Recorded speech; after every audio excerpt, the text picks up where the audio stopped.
ಜೈ ಶ್ರೀರಾಮ್. ನಾನು Ajit ಬೊಪ್ನಳ್ಳಿ. Welcome to ಶುಂಠಿ ಕಷಾಯ. ನಮ್ಮ ಪ್ರಿಯಾಂಕ್ ಖರ್ಗೆ ಅವರು ಇದ್ದಾರಲ್ಲ, ಅವರಿಗೆ ಯಾವ ಘಳಿಗೆಯಲ್ಲಿ ITBT ಮಿನಿಸ್ಟ್ರು ಅಂತ ಈ ಸಿದ್ದರಾಮಯ್ಯ, DK ಶಿವಕುಮಾರ್ ಅವರ ಹೈಕಮಾಂಡು ಅವರೆಲ್ಲ ಸೇರ್ ಮಾಡಿದ್ರು ಗೊತ್ತಿಲ್ಲ. ಅಮರೇಂದ್ರ ಬಾಹುಬಲಿಯನು ನೇನು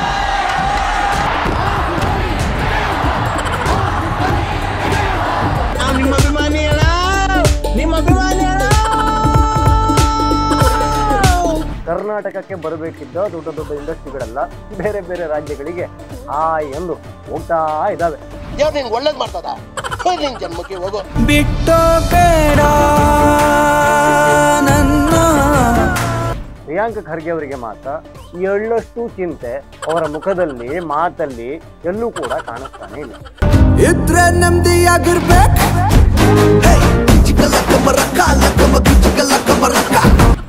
ಇವರು ದೊಣ್ಣೆ ನಾಯಕ ಅಂತೆ, ಇವ್ರದ್ದು ಅಪ್ಪಣೆ ತಗೊಂಡು ಎಲ್ಲಾ ಕಾರ್ಯಕ್ರಮಗಳನ್ನ ಮಾಡ್ಬೇಕಂತೆ.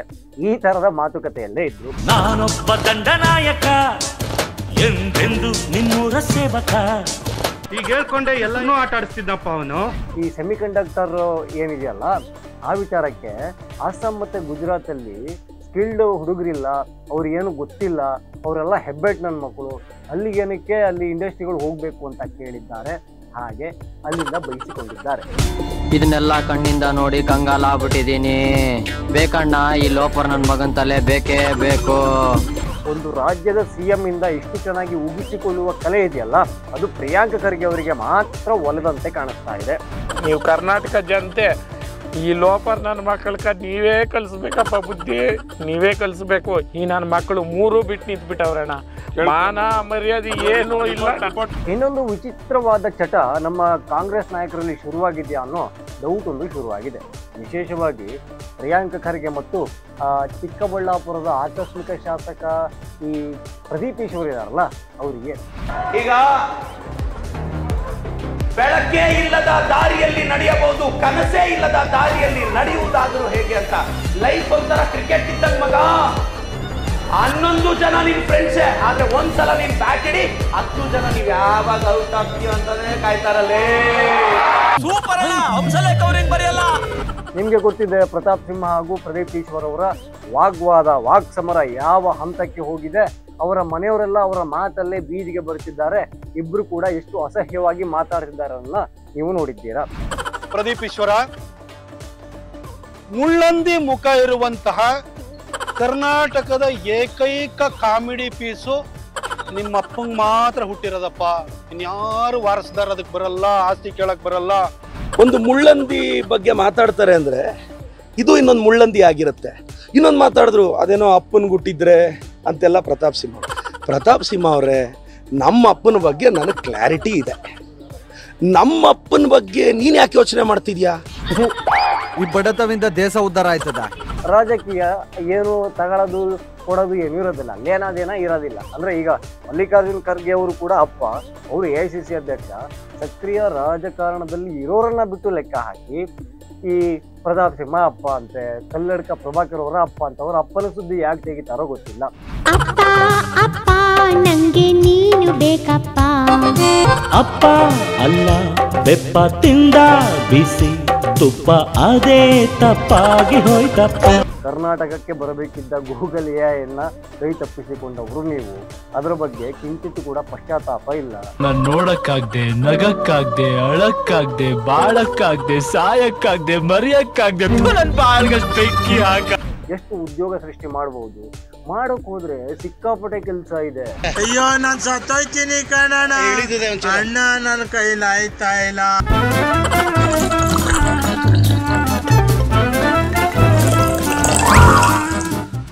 ನಮ್ಮ ಪ್ರಿಯಾಂಕ್ ಖರ್ಗೆ ಅವರು ಇದ್ದಾರಲ್ಲ, ಅವರಿಗೆ ಯಾವ ಘಳಿಗೆಯಲ್ಲಿ ITBT ಮಿನಿಸ್ಟ್ರು ಅಂತ ಈ ಸಿದ್ದರಾಮಯ್ಯ, DK ಶಿವಕುಮಾರ್ ಅವರ ಹೈಕಮಾಂಡು ಅವರೆಲ್ಲ ಸೇರ್ ಮಾಡಿದ್ರು ಗೊತ್ತಿಲ್ಲ.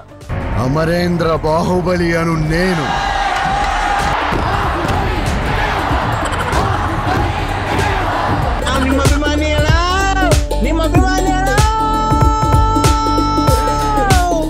ಬಹುಶಃ ಅವರ ಇಲಾಖೆಯಲ್ಲಿ ಅವರಿಗೆ ಕೆಲಸ ಮಾಡೋಕ್ಕೆ ಒಂದು ಆಸಕ್ತಿ ಇಲ್ಲ, ಅಥವಾ ಅದರ ಬಗ್ಗೆ ಜ್ಞಾನ ಇಲ್ಲ.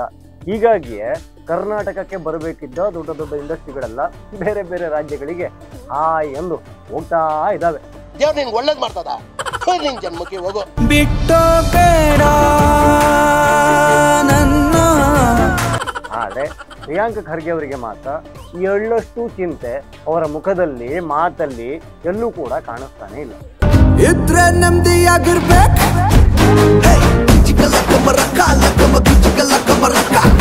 ಪ್ರಿಯಾಂಕ ಖರ್ಗೆ ಅವರು ಇತ್ತೀಚೆಗೆ ಭಯಂಕರ ಮಾತಾಡ್ತಾ ಇದ್ದಾರೆ. ಅವರ ಇಲಾಖೆ ವಿಚಾರಕ್ಕ, ಅಭಿವೃದ್ಧಿ ವಿಚಾರಕ್ಕ, ಅನುದಾನ ತರುವ ವಿಚಾರಕ್ಕ, ಕಾಮಗಾರಿ ವಿಚಾರಕ್ಕ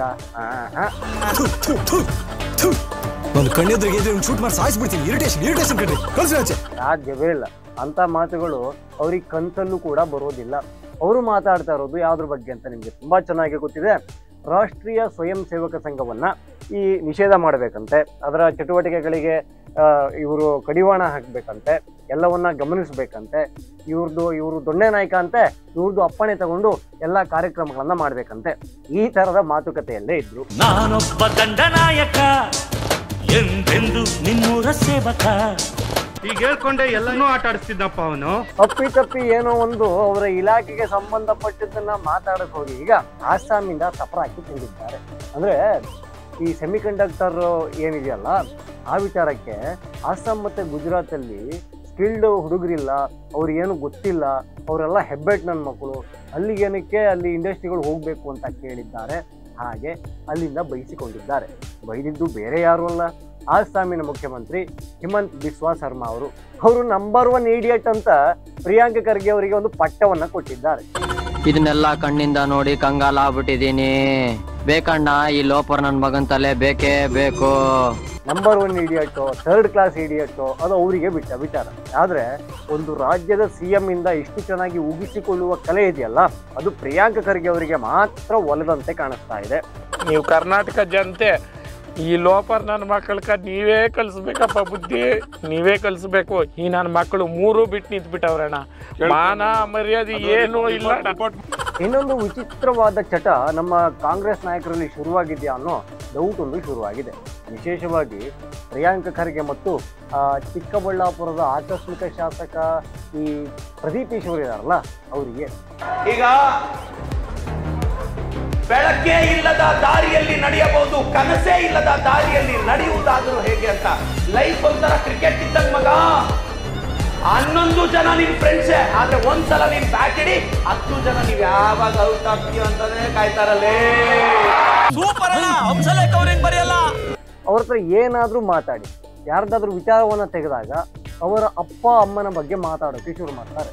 ನಿಮ್ಗೆ ಗೊತ್ತಿದೆ ಪ್ರತಾಪ್ ಸಿಂಹ ಹಾಗೂ ಪ್ರದೀಪ್ ಈಶ್ವರ್ ಅವರ ವಾಕ್ ಸಮರ ಯಾವ ಹಂತಕ್ಕೆ ಹೋಗಿದೆ. ಅವರ ಮನೆಯವರೆಲ್ಲ ಅವರ ಮಾತಲ್ಲೇ ಬೀದಿಗೆ ಬರುತ್ತಿದ್ದಾರೆ. ಇಬ್ರು ಕೂಡ ಎಷ್ಟು ಅಸಹ್ಯವಾಗಿ ಮಾತಾಡ್ತಿದ್ದಾರೆ ಅನ್ನೋದನ್ನ ನೀವು ನೋಡಿದ್ದೀರಾ. ಆದ್ರೆ ಆ ಥರ ಮಾತಾಡೋದನ್ನ ಕಾಂಗ್ರೆಸ್ ಬ್ಲಡ್ ಅಲ್ಲೇ ಕಲಿಸ್ಕೊಡ್ತಾ ಇದೆಯಾ ಅನ್ನೋದು ಕೂಡ ಡೌಟಿಗೆ ಕಾರಣ ಆಗಿದೆ. ಯಾಕೆಂದ್ರೆ ಕಲ್ಲಡ್ಕ ಪ್ರಭಾಕರ ಭಟ್ ಅವರ ವಿರುದ್ಧ ಒಂದು ದೂರು ದಾಖಲಾಗಿತ್ತಲ್ಲ, ಆ ವಿಚಾರಕ್ಕೆ ಕೂಡ ಪ್ರಿಯಾಂಕ ಖರ್ಗೆ ಅವರು ನಮ್ದು ಒಂದಿರಲಿ ಅಂತ 10 ಜೊತೆಗೆ 11 ಅಂದ್ಕೊಂಡು ಮಾತಾಡಿದ್ದಾರೆ. ಅಂದ್ರೆ ಕಾನೂನು ಎಲ್ಲರಿಗೂ ಒಂದೇ, ಕಲ್ಲಡ್ಕ ಪ್ರಭಾಕರ್ ಭಟ್ಟಂಗೂ ಒಂದೇ, ಅವ್ರ ಅಪ್ಪನಿಗೂ ಒಂದೇ ಅಂತ ಅವರ ಅಪ್ಪನ ಸುದ್ದಿ ತೆಗೆದಿದ್ದಾರೆ. ಸೇಮ್ ಪ್ರದೀಪ್ ಈಶ್ವರ್ ಅವರು ಅವತ್ತು ಶುರು ಮಾಡಿದ್ದು ಅವರೇ ಆಗಿತ್ತು. ಪ್ರತಾಪ್ ಸಿಂಹ ಅಪ್ಪನ ಬಗ್ಗೆ ಮಾತಾಡಿದ್ರು, ಯತ್ನಾಳ್ ಅವರ ಅಪ್ಪನ ಬಗ್ಗೆ ಮಾತಾಡಿದ್ರು. ಪ್ರದೀಪ್ ಈಶ್ವರ ಮುಳ್ಳಂದಿ ಮುಖ ಇರುವಂತಹ ಕರ್ನಾಟಕದ ಏಕೈಕ ಕಾಮಿಡಿ ಪೀಸು ನಿಮ್ಮ ಅಪ್ಪಂಗೆ ಮಾತ್ರ ಹುಟ್ಟಿರೋದಪ್ಪ.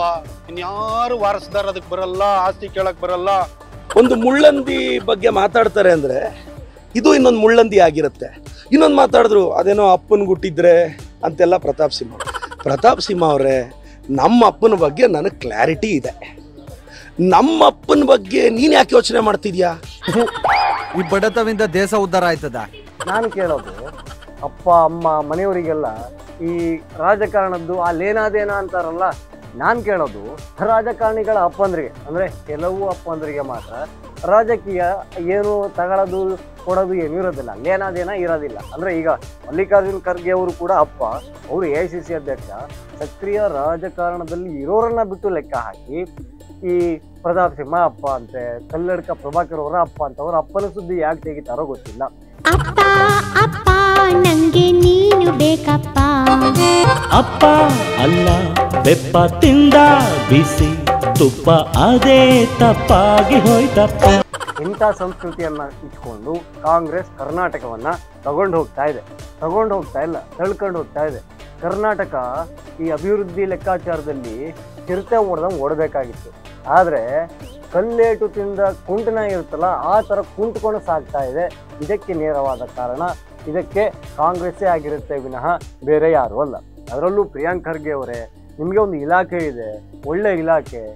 ನೀವು ಆ ಇಲಾಖೆಯಲ್ಲಿ ಏನಾದರೂ ಕಿತ್ತು ದಬಾಕಿ ಗುಡ್ಡೆ ಹಾಕಿದ್ರೆ ನಿಮಗೆ ಒಳ್ಳೆ ಹೆಸರು ಬರುತ್ತೆ. ನೆಕ್ಸ್ಟ್ ಚಿತ್ತಾಪುರದಲ್ಲಿ ನೀವು ಎಲೆಕ್ಷನ್ ಗೆಲ್ಲಕ್ಕೆ ತುಂಬ ದುಡ್ಡನ್ನು ಖರ್ಚು ಮಾಡಬೇಕು ಅಂತ ಇರಲ್ಲ, ಹಾಗೆ ತುಂಬ ಓಡಾಡಬೇಕು ಅಂತ ಇರಲ್ಲ, ಅಬ್ಬರದ ಪ್ರಚಾರದ ಭಾಷಣಗಳ ಅವಶ್ಯಕತೆ ಇರಲ್ಲ.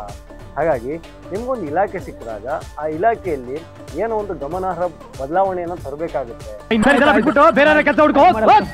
ಆ ನಿಟ್ಟಿನಲ್ಲಿ ನೀವು ಕೆಲಸ ಮಾಡಬೇಕಾಗುತ್ತೆ. ಆದರೆ ನಿಮ್ಮ ಇಲಾಖೆಗೆ ಸಂಬಂಧಪಟ್ಟಿದ್ದನ್ನು ಬಿಟ್ಟು ಬಾಕಿ ಎಲ್ಲದನ್ನು ಕೂಡ ನೀವು ಮಾತಾಡ್ತೀರ.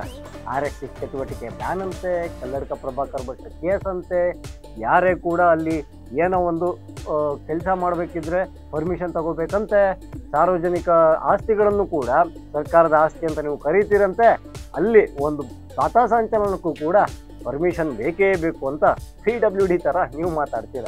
ನಿಮ್ಮ ಇಲಾಖೆನಾವುದು, ನಿಮ್ಮ ಇಲಾಖೆಯಲ್ಲಿ ಏನೆಲ್ಲ ಕೆಲಸ ಆಗಿದೆ ಒಂಚೂರು ನಿಮ್ಮ ಸಾಧನೆಯ ಪಟ್ಟಿಯನ್ನು ಜನರಿಗೆ ಕೊಡ್ತೀರಾ? ಖಂಡಿತ ಕಷ್ಟ ಆಗುತ್ತೆ. ಯಾಕೆಂದರೆ ಕರ್ನಾಟಕಕ್ಕೆ ಬರಬೇಕಿದ್ದ ಗೂಗಲ್ AI ಕೈ ತಪ್ಪಿಸಿಕೊಂಡವರು ನೀವು. ಅದರ ಬಗ್ಗೆ ಕಿಂಚಿತ್ ಕೂಡ ಪಶ್ಚಾತ್ತಾಪ ಇಲ್ಲ. ನಾನು ನೋಡಕ್ಕಾಗ್ದೆ, ನಗಕ್ಕಾಗ್ದೆ, ಅಳಕ್ಕಾಗ್ದೆ, ಬಾಳಕ್ಕಾಗ್ದೆ, ಸಾಯಕ್ಕಾಗ್ದೆ, ಮರಿಯಕ್ಕಾಗ್ದೆ, ನನ್ನ ಬಾಳ್ಗಷ್ಟು ಬೆಂಕಿ ಹಾಕ. ನಮ್ಮ ರಾಜ್ಯಕ್ಕೆ ನೇರವಾಗಿ 10,000 ಕೋಟಿ ರೂಪಾಯಿ ಆದಾಯ ತರ್ತಾ ಇದ್ದ ಕಂಪನಿಯೊಂದು ಕೈ ತಪ್ಪಿ ಕೈ ಬೀಸಿ ಹೋಗಿದೆ. ನೀವು ಮಂಗ್ಯ ಥರ ನಗ್ತಾ ಇರ್ತೀರಾ. ಹಾಗೆ ನಿಮಗೆ ಸಂಬಂಧಪಡದ ವಿಚಾರಗಳಿಗೆ ನಿಮ್ಮ ಮೂಗನ್ನು ತೂರಿಸ್ತಾ ಇರ್ತೀರಾ. ಆ ಕಂಪನಿ ಯಾಕೆ ಕೈ ತಪ್ಪಿತು, ನಮ್ಮಲ್ಲಿ ಮೂಲಸೌಕರ್ಯ ಏನೆಲ್ಲ ಸಮಸ್ಯೆ ಇದೆ, ರಸ್ತೆ ಹೇಗಿದೆ, ಕಸದ ನಿರ್ವಹಣೆ ಹೇಗಾಗ್ತಾ ಇದೆ, ಅದನ್ನು ಹೇಗೆ ಸರಿ ಮಾಡಿಕೊಂಡ್ರೆ ಇನ್ನಷ್ಟು ಬಂಡವಾಳಗಳನ್ನು ಹೂಡಿಕೆಗಳನ್ನು ನಮ್ಮ ರಾಜ್ಯಕ್ಕೆ ತರಬಹುದು, ಎಷ್ಟು ಉದ್ಯೋಗ ಸೃಷ್ಟಿ ಮಾಡಬಹುದು. ಮಾಡೋಕೆ ಹೋದ್ರೆ ಸಿಕ್ಕಾಪಟ್ಟೆ ಕೆಲಸ ಇದೆ. ಅಯ್ಯೋ ನಾನು ಸತ್ತೋಯ್ತೀನಿ ಕಣಣ್ಣ, ಅಣ್ಣ ನನ್ನ ಕೈಲಾಯ್ತಾ ಇಲ್ಲ. ಆದರೆ ನಿಮಗೆ ಮಾಡುವ ಆಸಕ್ತಿ ಇಚ್ಛೆ ಯಾವುದು ಕೂಡ ಕಾಣಿಸ್ತಾ ಇಲ್ಲ. ನಿಮಗೆ ಒಂದು ಈ ಸಸ್ತಾ ರಾಜಕೀಯವನ್ನೇ ಮಾಡಿಕೊಳ್ಬೇಕು. ಹಾಗಾಗಿ ನಿಮ್ಮ ಇಲಾಖೆ ಎಕ್ಕುಟ್ಟೋದ್ರೂ ಸಮಸ್ಯೆ ಇಲ್ಲ, ಆದರೆ ನಿಮ್ಮ ಬಾಯಿ ಚಪಲದ ರಾಜಕೀಯ ಮಾತ್ರ ಕಂಟಿನ್ಯೂ ಆಗ್ತಾ ಇರಬೇಕಾಗುತ್ತೆ. ನಂಬರ್ 1 ಇಡಿಯಟ್ ಅಂತ ಕರೆಸ್ಕೊಂಡಿದ್ದೀರಾ.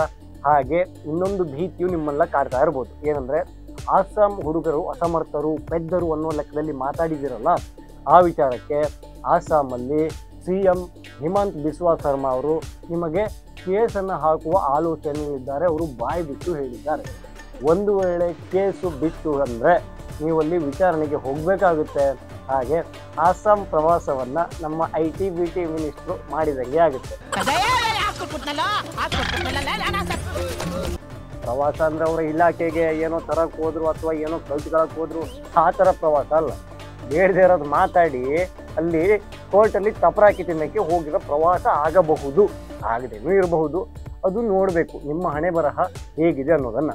ನಾನು ಹೇಳೋದಿಷ್ಟೇ, ಕರ್ನಾಟಕ ಆಗಿರ್ಬೋದು, ಯಾವುದೇ ರಾಜ್ಯ ಆಗಿರ್ಬೋದು, IT ಅನ್ನೋದು ಈಗಲೂ ತುಂಬ ಪ್ರಸ್ತುತ, ಫ್ಯೂಚರ್ ಅಂತೂ ತುಂಬ ದೊಡ್ಡದಿದೆ. ಆ ಇಲಾಖೆಯಲ್ಲಿ ನೀವು ಮಾಡೋಕ್ಕೆ 1000 ಕೆಲಸ ಇದೆ. ಅದನ್ನೆಲ್ಲ ಬಿಟ್ಟು ಕನ್ನಡದಲ್ಲಿ ಒಂದು ಗಾದೆ ಇದೆಯಲ್ಲ, ಎಲ್ಲ ಬಿಟ್ಟ ಬಂಗಿ ನಟ್ಟ ಅಂತ, ಆ ಥರ ನಿಮಗೆ ಸಂಬಂಧ ಇಲ್ದಿರೋ ವ್ಯವಹಾರಗಳಿಗೆ ಮಾತಾಡಿಕೊಂಡು ಟೈಮ್ ಪಾಸ್ ಮಾಡ್ತಾ ಇದ್ದೀರಾ. ಆ ಮೂಲಕ ಕರ್ನಾಟಕದ ಯುವ ಜನತೆಗೆ ಹಾಗೂ ಯಾರೆಲ್ಲ IT ಫೀಲ್ಡಲ್ಲಿ ಇರ್ತಾರಲ್ಲ ಅವರಿಗೆ ಅತಿ ದೊಡ್ಡ ಅನ್ಯಾಯ ಮಾಡ್ತಾ ಇದ್ದೀರಾ. ಇದು ನಿಮ್ಮ ಗಮನದಲ್ಲಿದೆಯಾ? ನಿಮ್ಮ ಗಮನದಲ್ಲಿ ಏನಿದೆ? ಚಿತ್ತಾಪುರದಲ್ಲಿ RSS ಪಥಸಂಚಲನ ಮಾಡಲ್ವಾ?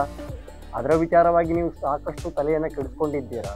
ಈಗಾಗಲೇ 9 ಸಂಘಟನೆಗಳಿಂದ ಅದೇ ದಿವಸ RSS ಯಾವಾಗ ಪಥಸಂಚಲನಕ್ಕೆ ಕೇಳಿತ್ತಲ್ಲ, ಅದೇ ದಿವಸ ನಾವು ಕೂಡ ಪಥಸಂಚಲನ ಮಾಡ್ತೀವಿ ಅಂತ ಹೇಳಿದ್ದಾರೆ. ಅವರಿಗೆ ನೀವೇ ಫಂಡ್ ಮಾಡಿರೋದಾಗಿ ನೀವೇ ಒಪ್ಕೊಂಡಿದ್ದೀರಾ. ಅಂದರೆ ಒಂದು ಗೊಂದಲವನ್ನು ಸೃಷ್ಟಿ ಮಾಡುವಂತಹ ಕೆಲಸ ನಿಮ್ಮಲ್ಲಿ ಆಗ್ತಾ ಇದೆ. ನೀವೆಲ್ಲ ಜನಪ್ರತಿನಿಧಿಗಳು, ನಿಮ್ಮ ಹುದ್ದೆಗೊಂದಿಷ್ಟು, ನಿಮ್ಮ ವ್ಯಕ್ತಿತ್ವಕ್ಕೊಂದಿಷ್ಟು ಸಗಣಿ ಹಚ್ಚಿ ಎಸೆದ್ರೂ ಕೂಡ ಪಾಪ ಬರೋದಿಲ್ಲ. ನನಗೆ ಎಷ್ಟು ಚೀಪ್ ಅನಿಸ್ಬಿಡ್ತು ಅಂದ್ರೆ, ನಿಮ್ಮ ಈ ತರದೆಲ್ಲ ಇದಾರೆ ಜನ. ಅಷ್ಟು ನಾಲಾಯಕ ರೀತಿಯಲ್ಲಿ ವರ್ತನೆ ಮಾಡ್ತಾ ಇದ್ದೀರಾ. ಆ ಸಂಘಟನೆಗಳನ್ನು ಮುಂದೆ ಬಿಡೋದಂತೆ, ಅವರಿಗೆ ಫಂಡಿಂಗ್ ಮಾಡೋದಂತೆ, ನಮಗೂ ಕೂಡ 2ನೇ ತಾರೀಕಿಗೆ ಪಥಸಂಚಲನ ಮಾಡ್ತೀವಿ ಅಂತ ಅವ್ರು ಹೇಳೋದಂತೆ, ಕೋರ್ಟಲ್ಲಿ ಒಂದಿಷ್ಟು ಗೊಂದಲಗಳು ಕ್ರಿಯೇಟ್ ಆಗೋದಂತೆ. ಅಷ್ಟರ ಜನ ಕೇಳ್ತಾ ಇದ್ದಾರೆ, RSSಗೆ ಕೊಡೋಕ್ಕಾಗಲ್ಲ. ಇಷ್ಟು ಬಂದುಬಿಟ್ರೆ ನೀವು ಗೆದ್ದಂಗೆ ಆಗುತ್ತಾ? ಖಂಡಿತ ಅಲ್ಲ. ಚಿತ್ತಾಪುರ ಬಿಟ್ಟಾಕಿ ಆ ಕಡೆ ಈ ಕಡೆ ಕತ್ತನ್ನು ಉದ್ದ ಮಾಡಿ ನೋಡಿ, ಎಲ್ಲೆಲ್ಲಿ ಪಥಸಂಚಲನಗಳು ಹೇಗೆ ಆಗ್ತಾ ಇದ್ದಾವೆ ಅಂತ. ಎಲ್ಲ ಕಡೆಗಳಲ್ಲೂ ಕೂಡ ಪ್ರತಿ ವರ್ಷಕ್ಕಿಂತ ಈ ವರ್ಷ ಜಾಸ್ತಿ ಜನ ಬರ್ತಾ ಇದ್ದಾರೆ, ಸ್ವಯಂ ಸೇವಕರು ಜಾಸ್ತಿ ಜನ ಸೇರ್ತಿದ್ದಾರೆ. ಅದಕ್ಕೆ ನೇರವಾದ ಕಾರಣ ಕಾಂಗ್ರೆಸ್ ಹಾಗೂ ಪ್ರಿಯಾಂಕ ಖರ್ಗೆ. ನಿಮ್ಮಂಥವ್ರು ಬೇಕು ಸಮಾಜಕ್ಕೆ.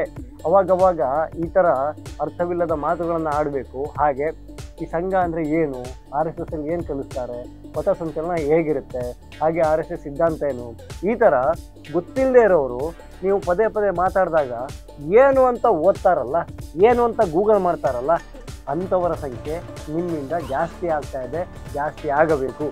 ಈ ಮೂಲಕ ನಾನು ಹೇಳೋದು ಜೈ RSS, ಜಾಯಿನ್ RSS. ಹಾಗೆ ಗೊತ್ತಿಲ್ಲ ನಿಮ್ಮ ಫ್ಯೂಚರಲ್ಲಿ ನಿಮ್ಮ ಮಕ್ಕಳು ಮರಿ ಮಕ್ಕಳೆಲ್ಲ ಇರ್ತಾರಲ್ಲ, ಅವರು ಕೂಡ RSS ಶಾಖೆಗೆ ಬರ್ಬೋದು. ಅವರು ಮುಂದೊಂದು ದಿವಸ ಚಿತ್ತಾಪುರದಲ್ಲಿ ಪಥಸಂಚಲನದಲ್ಲಿ ಲೀಡ್ ತಗೋಬೋದು. ಯಾರಿಗೆ ಗೊತ್ತಿದೆ? ಭವಿಷ್ಯವನ್ನು ನಂಬಿರೋರು ಯಾರು, ನೋಡಿರೋರು ಯಾರು, ಯಾರಿಗೆ ಗೊತ್ತಿದೆ? ಭವಿಷ್ಯವನ್ನು ಕಂಡೋರು ಯಾರು? ನೀವು ಬೇರೆ ಭವಿಷ್ಯದ ಮುಖ್ಯಮಂತ್ರಿ ಆಗಬೇಕು ಅಂತ ಆಸೆ ಪಡ್ತಾ ಇದ್ದೀರಾ.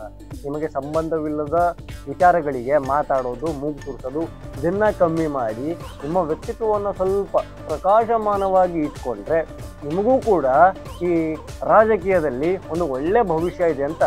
ಚಿತ್ತಾಪುರದಲ್ಲಿ ಆ ಟೀ ಅಂಗಡಿ ಇದೆಯಲ್ಲ, ಅಲ್ಲಿ ಯಾರೋ ಮಾತಾಡ್ತಾ ಇದ್ರು ಅಷ್ಟೇ. ಇನ್ನು ಯಾರೆಲ್ಲ ಇನ್ಸೈಡ್ ಟ್ರಸ್ಟ್ ಚಾನಲ್ಗೆ ಸಬ್ಸ್ಕ್ರೈಬ್ ಆಗಿಲ್ವೋ ಈ ಕೂಡಲೇ ಆಗಿ. ಹಾಗೆ ಎಲ್ಲ ವಿಡಿಯೋಗಳ ನೋಟಿಫಿಕೇಶನ್ ಬೇಕು ಅಂದರೆ ಬೆಲ್ ಐಕಾನ್ ಇರುತ್ತದ, ಅದನ್ನು ಟೈಮ್ ಅಂತ ಹೊಡಿ. ಜೈ ಶ್ರೀರಾಮ್.